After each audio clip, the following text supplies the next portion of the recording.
Dear students, آج ہم پڑھیں گے کلاس 7 کا ہسٹری کا چیپٹر یعنی آور پاسٹ سیکنڈ کا chapter number 7 tribes, nomads and settled communities. یہ یونٹ 3 کا چیپٹر ہے، ٹھیک ہے۔ You saw in chapter 2, 3 and 4 how kingdoms rose and fell. So chapter 2, 3 and 4 میں ہمیں دیکھا کہ کنگڈم جو تھی، سلطنتیں کس طرح وہ پھلی پھولی اور بعد میں ختم ہو گئی۔ Even as this was happening, new arts, crafts and production activities flourished in town and villages. جب یہ ہو رہا تھا تو نئے آرٹس، کرافٹس جو گاؤں میں تھے وہ فلورش ہونے لگے، ٹاؤن میں فلورش ہونے لگے۔ Over the centuries, important political, social and economic developments have taken place. تو صدیوں سے، 100 سالوں سے جو ہے اب نئی ڈیولپمنٹس ہو رہی ہے، چاہے وہ پولیٹیکل سطح پہ، سوشل یا اکنامک ڈیولپمنٹ ہو رہی ہو۔ But social change was not the same everywhere. Social change ہمیں ہر جگہ سیم نہیں تھا، because different kinds of society evolve differently, الگ الگ سوسائٹیاں الگ الگ ایوالو ہو گئی۔ It is important to understand how and why this happened. کیوں ایسا ہوا؟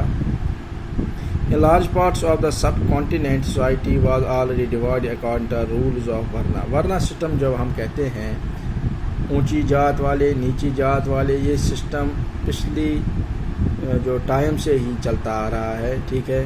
So these rules as prescribed by the Brahmins were accepted by the rulers of large kingdoms.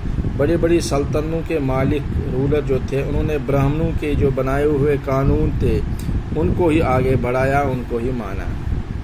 The difference between the high and low and between the rich and poor increased. تو اس سے کیا ہو گیا؟ دوری بڑھ گئی، ہائی اور لو کے، high cost والے، لو کاسٹ والے، امیر غریب کے بیچ میں دوریاں بڑھتی گئی۔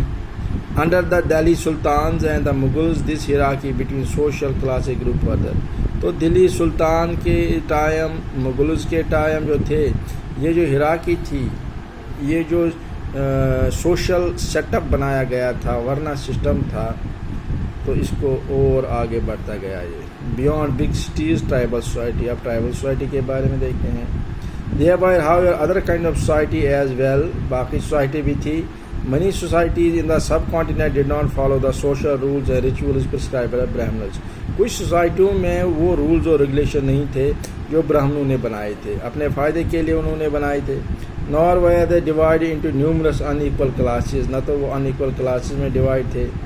Such societies are often called tribes۔ ایسی سوسائٹیوں کو ہم ٹرائبس بولتے ہیں، جن کے اپنے طور طریقے ہوتے ہیں۔ جیسے آپ یہاں پہ دیکھ رہے ہو tribal dance, Senthil painted scroll, یہ پینٹ کیا ہوا ہے، تو یہ ایک ٹرائب ہے، ان کا اپنے قانون، اپنے جو فیسٹیولز ہوتے ہیں، ڈانس کر رہے ہیں، اپنے حساب سے یہ چلتے ہیں، ٹھیک ہے۔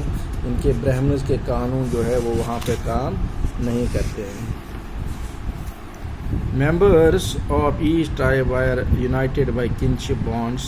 Many tribes obtained their livelihood from agriculture. Agriculture سے ان کا گزارا ہوتا تھا۔ Others were hunter gatherers، باقی hunter gatherers تھے، اور herders، مویشیوں کو پالنے والے۔ Most often they combined these activities to make full use of the natural resources of the area in which they lived. تو natural resources کا وہ استعمال کیا کرتے تھے جہاں پہ وہ رہتے ہیں۔ Some tribes were nomadic and moved from، تو وہ ایک جگہ سے دوسری جگہ موو کرتے۔ A tribal group controlled land and pastures jointly. اکٹھے یہ جو ہے استعمال کرتے تھے، پاسچر ہو یا کوئی لینڈ ہو، and divide these among household according to its own rules, اپنے حساب سے، اپنے رولز کے حساب سے باقی اس میں ڈیوائڈ کرتے تھے۔ یہاں تک بڑھے۔